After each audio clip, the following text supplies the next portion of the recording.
Isang 12-barrel na rocket launcher na kayang magpaulan ng sunod-sunod na pagsabog diretso sa kailaliman ng dagat.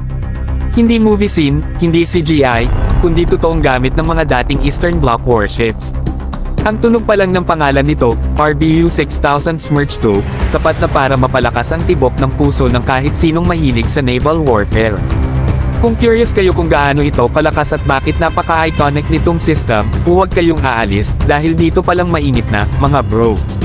Ang RBU-6000 Smerch 2 ay isang 12-barreled anti-submarine rocket launcher, standard equipment sa maraming dating Soviet at Eastern Bloc ships. Purpose nito simple pero deadly, hanapin, e-target, at wasakin ang submarines bago pa sila makalapit.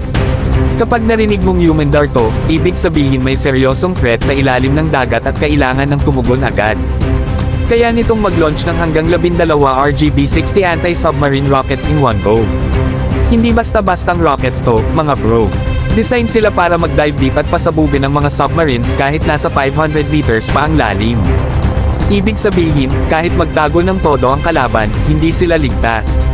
Ang system ay may sariling fire control computer, sonar integration, at kaya nitong mag-engage ng target na mabilis gumalaw.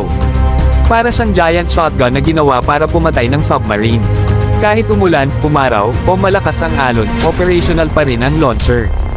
Kaya dati-rati, halos lahat ng medium to large warships ng Soviet Navy at allies nila, may ganito. Dahil sa reliability at power nito, naging isa ito sa pinaka-recognizable anti-submarine weapon sa buong mundo. Pero ang pinaka-astig dito, mga bro, ay yung thought na habang tahimik ang dagat sa ibabaw, may ganitong klaseng firepower na nakaabang sa ilalim.